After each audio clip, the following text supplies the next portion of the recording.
señores, 9:22 de la mañana, momento de saludar al doctor Eber Gato. ¿Cómo estás, Eber? Buen día. Buenos días, Jorge, ¿cómo estás tú? Muy bien, una mañana hermosa. Muy agradable día, ¿verdad? Sí, un día realmente primaveral. Y hay una primavera de información. Exactamente. Hay brotes de información, está todo brotado. El culebrón Pluna tuvo un avance sustancial. Sí. El día de ayer, ¿no? Sí, el tema Pluna ha tenido, digamos, un giro no aguardado, de acuerdo a las interpretaciones que se dan.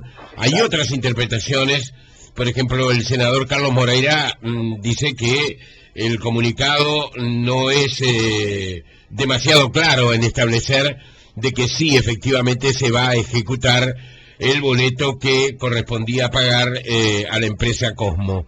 Pero esto sorprendió mucho porque en la mañana, en el diario La República, el presidente señalaba todo lo contrario, señalaba que en una medida heroica tal vez lo mejor fuera que el Estado comprara concretamente ese boleto, del cual había sido por lo menos adjudicatario en su momento la empresa Cosmo en la subasta realizada allí en la Rural del Prado. Exacto.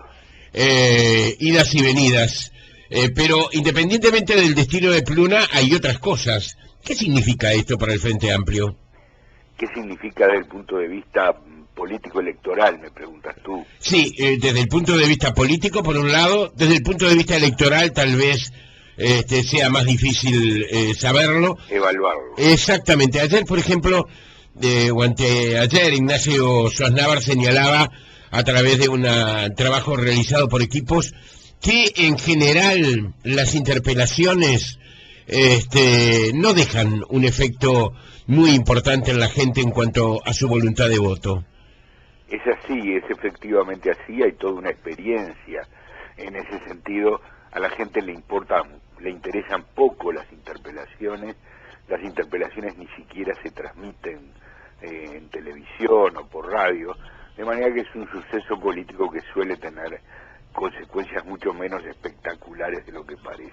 Claro, en esta oportunidad tengo que decirte, Eber, que por ejemplo Radio Uruguay, Exodre, sí transmitió íntegramente en directo la interpelación realizada a los ministros de Economía y de Transporte. Pero uno se pregunta, ¿no tienen consecuencia porque realmente son interpelaciones que no culminan en nada? ¿No sería distinto si, por ejemplo, un ministro de pronto es recusado y por lo tanto debe dejar su lugar? Sin duda, sin duda. El hecho de que el gobierno tenga mayoría parlamentaria hace que el resultado de las interpelaciones esté preindicado, digamos, ¿no? Salvo alguna sorpresa que en este gobierno no se ha producido, el ministro no va a ser derrotado, el ministro va a ser ratificado en su cargo, de manera que no existe la expectativa del final, de qué va a pasar, de qué va a votar fulano o mengano. Eso hace que le quita espectacularidad a la interpelación.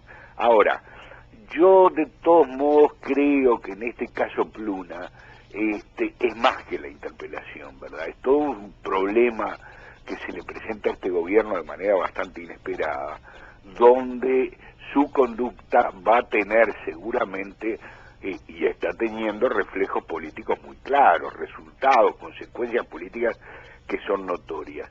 Si eso se va a transmitir o no, en definitiva, en resultados hacia las elecciones y va a traducirse en resultados electorales, eso habrá que verlo, pero no hay duda alguna de que el tema Pluna es un tema importante, es un barómetro para medir la conducta del gobierno y fundamentalmente de un sector importantísimo del gobierno, que es el Frente Liber Seregni. No nos olvidemos, Jorge, que quienes están implicados directamente en este asunto son todos integrantes de esa subcoalición dentro del Frente. Claro. Hablo del vicepresidente de la República como conductor de esa tendencia y hablo de el presidente del Banco República, hablo del ministro de Economía, en fin, figuras claves en este proceso, Sí. cuya conducta o cuyo acierto o desacierto en esta negociación está siendo, digamos, evaluada por el pueblo y evaluada dentro del Frente Amplio. Yo señalo, porque es un indicador importante, que en la interpelación hubo sectores del Frente, especialmente el sector que responde directamente al presidente de la República, que mantuvo prácticamente un silencio total durante casi toda la interpelación. Sí, ayer fue admitido aquí en este programa por Ernesto Agassi, por ejemplo. Bueno, él fue uno de los que mantuvo esa conducta, pero no solamente él. De modo que ahí hay un juego dentro de la coalición de gobierno, de la coalición hacia afuera, de la oposición. Yo te diría que hay momentos o coyunturas en la vida de un país donde la política se pone a prueba. Claro. Donde se tensan las relaciones políticas y eso hace que la gente pueda evaluar mejor la conducta o los errores o los aciertos de los protagonistas de la política. Bueno, este es uno de esos momentos. Claro. Sin perjuicio, me gustaría señalar como cosa previa de que acá ha habido incluso desaciertos institucionales. ¿Qué quiero decir con esto? El Senado de la República no es un órgano que tenga que sugerir cosas. El Senado de la República tiene sus funciones de contralor y tiene sus funciones legítimas e importantísimas en materia legislativa, pero no es un órgano para realizar sugerencias políticas. Fue muy desafortunado que el Senado, por mayoría, decidiera sugerirle al Poder Ejecutivo conductas a seguir, conductas que en definitiva no siguió, pero eso no importa. Lo que no debería haber hecho es haber adoptado ese tipo de medidas que no es ni una ley, ni un decreto, ni una resolución, que es un verdadero mamarracho. Los órganos legislativos no sugieren, actúan o no actúan, pero no sugieren. Sin embargo, nos encontramos con esa sorpresa maravillosa de que el Senado uruguayo sugiere caminos a seguir al Poder Ejecutivo. Bueno, error grave y error que no se personifica en nadie concretamente, sino en una institución, lo cual es todavía más lamentable, ¿verdad? Si bien quien votó esa medida fue el partido gobierno, ¿verdad? Claro, claro. Ever, a propósito de eso, todos indican o todos señalan con el dedo índice, la historia no está contada del todo, ¿verdad? Todavía. Esta es una historia muy larga, llena de idas y venidas, de contradicciones y de marchas y contramarchas. Se señala con el dedo índice que la idea, concretamente, perteneció al vicepresidente de la República, Danilo Astori. Si tomamos en cuenta lo que sugiere el comunicado y las palabras del presidente José Mujica en la noche de ayer, bueno, el presidente Mujica habría tomado totalmente distancia y no habría de ninguna manera se habría perfilado con la solución dada por el vicepresidente Astori y por el equipo económico. Por otro lado, han existido versiones de todo tipo, ¿verdad?, a lo largo de estos días. Pero el semanario Brecha señala hoy algo en forma muy clara. Señala que, según fuentes oficiales, Danilo Astori amenazó a Mujica con la renuncia de todo el equipo económico por los cuestionamientos al presidente del BROU, Fernando Caloia. Por otro lado, muchos indicaban que en realidad Caloia era el pato de la boda, porque como lo señaló el ministro de Economía, como lo admitió el ministro de Economía y no lo dijo Caloia, en una actitud que de pronto fue muy noble por su lado, aunque estaba de alguna forma ocultando información nada menos que al órgano legislativo, que hubo un llamado telefónico 2 horas antes, digamos, de ser aprobado el aval solicitado por la empresa española Cosmo. Es decir, hay quienes creen que Caloia es el pato de la boda. Ahora, ayer surgen y las redes sociales estallaron después del mediodía, indicando por parte de algunas personas que habían visto ingresar en un mismo lado a Caloya y también al representante de Cosmo, el famoso hombre de la derecha que había hecho la oferta en la subasta. Es decir, está entreveradísimo el tema, ¿no? Sin duda. Yo sobre eso, Jorge, te diría, Caloya es un economista inteligente, es un hombre que ha conducido hasta ahora con bastante acierto el Banco República, que ha tenido resultados desde el punto de vista financiero y desde el punto de vista de del propio manejo del banco muy favorables, él lo ha señalado por otra parte. Ahora, si él es el pato de la boda o no, es un tema sumamente discutible. Sin duda, si es que recibió esa llamada de la Presidencia de la República o del propio presidente indicándole que debía dar el aval. Del ministro de Economía. O del ministro de Economía. Sí, del ministro de Economía. Perfecto. No era su obligación, no era decir que sí, su obligación era decir en la medida que ese aval cumpla con los reglamentos y las exigencias requeridas por la Carta Orgánica del Banco República, concederemos o no el aval.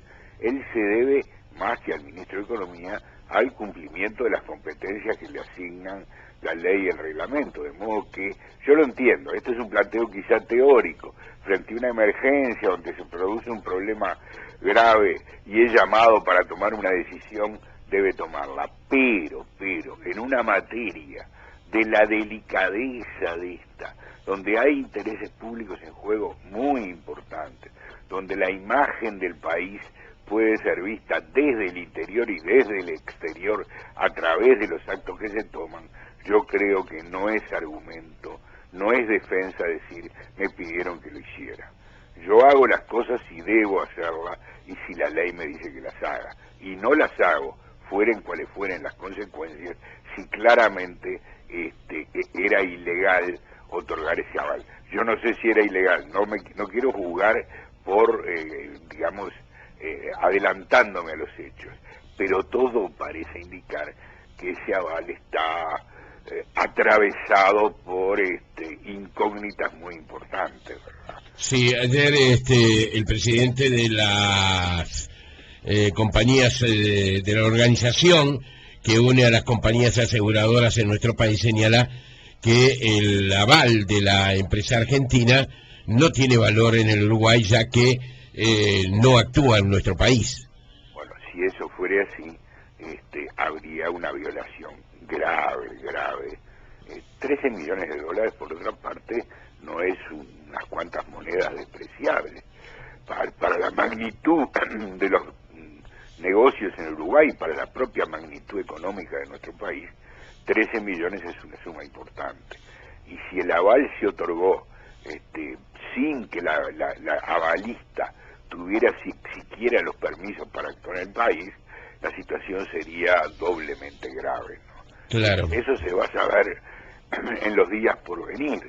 Lo que pasa es que acá se combinan una cantidad de intereses muy diferentes. Por ejemplo, los intereses respetabilísimos del sindicato, donde hay por lo menos 700 personas implicadas, sin contar alguno en el exterior. No es poca cosa que 700 personas pierdan en la mitad de su vida su trabajo. Uh-huh. Por otro lado, los intereses del país no siempre deben ser o tienen que ser coincidentes con los del sindicato, ¿verdad? Sí. Habrá que ver en qué medida ambos intereses coinciden. Yo lo que creo es que sí, se puede mantener una empresa, si esa empresa no significa diferir los problemas y agravarlos. Si tiene viabilidad desde el comienzo, vaya, pero si no la tiene, por el hecho de dar una salida de emergencia a un grupo de uruguayos, no debemos comprometernos. Eso será lo que el gobierno deberá estudiar. Yo estoy de acuerdo, Jorge, con que se haya, decidido no comprar o no aceptar la cesión del boleto. Quizá desde el punto de vista pragmático, desde el punto de vista práctico, de la agilidad de los procesos, pudo haber sido una salida a la compra del boleto. Desde el punto de vista de la imagen del Uruguay, desde el punto de vista de la dignidad de los uruguayos, que fuimos malamente usados en toda la maniobra López Mena, la de Cosmos, me parece que Uruguay tenía que necesariamente ejecutar el aval. Es ¿cómo te diría? Una ratificación de que el Uruguay es un país en serio. Comprar el boleto y con eso legitimar una maniobra burda atacaba la dignidad del país y la dignidad de cada uno. Yo te digo sinceramente, me sentía como que me habían basureado, no directamente, sino a través de desconocer, digamos, los fueros del país. Bueno, en ese aspecto se avanzó. Quizá no sea la solución pragmáticamente mejor, porque ¿qué va a ocurrir? Que desde el punto de vista jurídico no hay otro remedio que rescindir, o sea, anular la operación de compra mediante una intimación judicial y un trámite, y ese trámite va a llevar tiempo. Cosmos, con una arrogancia que merece toda la reprobación, ya anunció que le va a iniciar juicio al Estado uruguayo. Fíjate tú lo que eso significa. Sí, sí. Gente que actuó con la peor de la mala fe, anuncian que le van a contraatacar y hacer juicio al Estado uruguayo. Bueno, a mí en ese aspecto te diría que estoy conforme. Creo que el presidente de la República hizo lo que debía hacer, pese a que el comunicado con que anuncian la medida, como tú decías, no tiene la claridad que debió tener, ¿verdad? Repercusiones políticas, empecemos.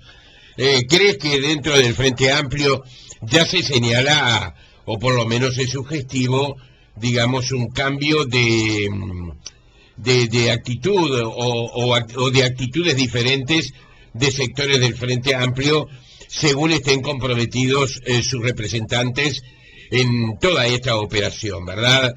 Ya se ha hecho en los últimos días, por lo menos, y en la interpelación misma, como señalábamos, y como ayer hablábamos con el senador Agassi, digamos, un silencio profundo del MPP en relación a este tema, ¿verdad? Como diciendo, bueno, este tema es tuyo, del lío lo armaste vos, bueno, de alguna manera, solucionalo tú, porque no hay que olvidar que esto viene desde el año 2007. Exactamente. E involucra al anterior gobierno, al gobierno del doctor Tabaré Vázquez. Sí, pero podría opinarse que todavía es más viejo y tiene que ver con los inicios de Pluna, el problema Bari, Litigate, etcétera, ¿no? Claro, claro. Entonces, primero, ¿generará, digamos, resquemores esto en la interna del Frente Amplio?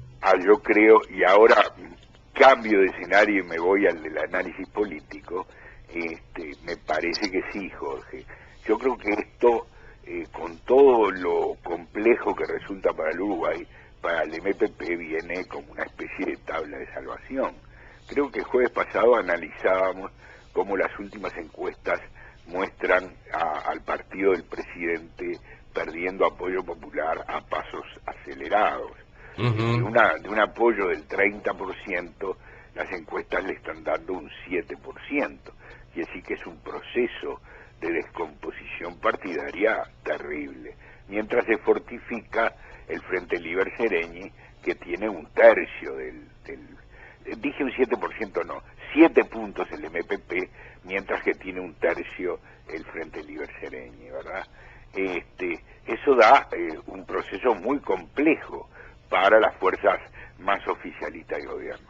Esto lo que viene a significar es una suerte de bomba dentro de las fuerzas astoristas, que por otra parte tenían una imagen de, ¿cómo te diría?, de perfección desde el punto de vista ejecutivo. Sí, profesional. De prolijidad profesional en sus actos, y con esto hay una gran duda sobre toda esa imagen. Sí, sí. Ataca la definición misma del grupo Liber Seregni, que eran técnicos más bien asépticos y con gran eficacia en su gestión. Bueno, parece que esa eficacia es sumamente cuestionable. En este caso, claro. En este caso. Sí. Parece que el manejo técnico de las cosas no ha sido demasiado bueno. Parece que el manejo desde el punto de vista legal y jurídico tampoco ha sido demasiado bueno. Parece que el consejo que otorgó a último momento el vicepresidente de la República ayer haciendo votar al Senado lo que votó, también fue desafortunado, de manera que los errores se suceden uno a otro en una situación de confusión generalizada. Bueno, desde el punto de vista político, eso es un baldón para el Frente Libre Sereñi. Nuevamente se plantea el gran interrogante: ¿qué efectos a mediano y a largo plazo tendrá? ¿Esto será suficiente como para detener el descrédito progresivo del MPP? ¿Mejorará la figura del presidente? ¿Tendrá efectos suficientemente profundos como para quitarle eventuales apoyos electorales al partido, al Frente Libre Sereñi? No hay duda de que hay una fuerza que está más bien al margen de todo esto y que también viene creciendo, que es el Partido Socialista.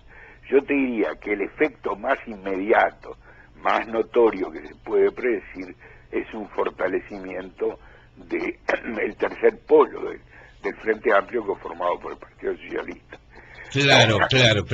Pero estas son especulaciones. Sí. Luego el tiempo dirá qué pasa realmente, ¿no? Ponte que se logra conformar una cooperativa, que esa cooperativa es exitosa, que se obtienen apoyos externos, que el país no pierde competitividad. Sí, todo es especulación. Exacto, que 700 orientales consiguen un buen trabajo. Bueno, ahí las cosas pueden variar. Uno siempre analiza desde lo que ve, desde lo inmediato, de lo que puede predecir.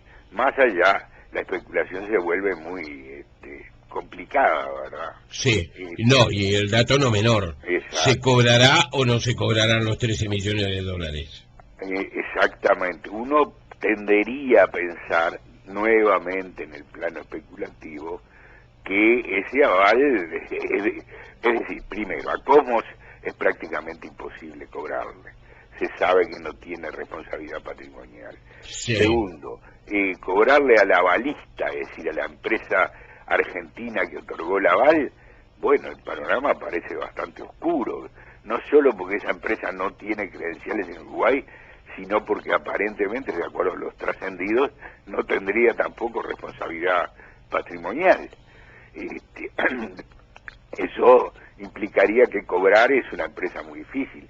Si no se cobra, nuevamente se le pasará factura a Caloi, a la posición del presidente del Banco República, allí, mandatado de no hacer lo que hizo, se va a volver evidentemente muy difícil, ¿no? De manera que todo esto son incógnitas que no sabemos en qué terminarán. Ahora, una cosa sí podemos saber. Sí. El Uruguay no actuó, el Uruguay como país no actuó bien en este asunto. Su gobierno se equivocó, su gobierno fue utilizado mala y burdamente. ¿Debió venderse Pluna? ¿Debió liquidarse, mejor dicho, Bueno, Pluna? gran pregunta. Uno, a la vista de lo que está ocurriendo, ¿fue acertada esa decisión? ¿No hubiera sido mejor tomar medidas de emergencia, decretar un estado de alarma, un estado transitorio por 90 días, donde el Estado tomaba medidas para ver en definitiva qué hacía y seguir volando? Se dice que no, porque estaba la amenaza de los 3.500 millones de dólares. De los juicios brasileños, sí. Qué sé yo. Eso ni se mencionó los otros días en claro. En la interpelación, Ever, Por eso digo, la amenaza de los juicios brasileños parece no tener la entidad que se le dio en el primer momento. Si fuera así, nuevamente habría que decir, bueno, pero el gobierno calculó mal esa amenaza y se apresuró ante un peligro que no era tal. Todo esto son incógnitas de ese balance que un día haremos de lo que ocurrió en Pluna. Lo que sí sabemos, insisto, es que hasta ahora nos hemos dejado manejar por una imagen que está atrás de todo esto, que aparentemente fue el que ideó toda esta maniobra, con el apoyo o sin el apoyo de figuras claves del Frente Libre Sereñi. Estoy hablando del señor López Mena, ¿no? De otro modo es inexplicable que a los 2 días de la subasta el señor López Mena esté almorzando en un restaurante con el ministro de Economía y con quien protagonizó la maniobra comprando los aviones. Doctor Eber Gato, aproveche la mañana que está muy linda, Si las preocupaciones me lo permiten, lo haré. Bueno, muy bien, un abrazo, Eber. Chao, Jorge. Chau.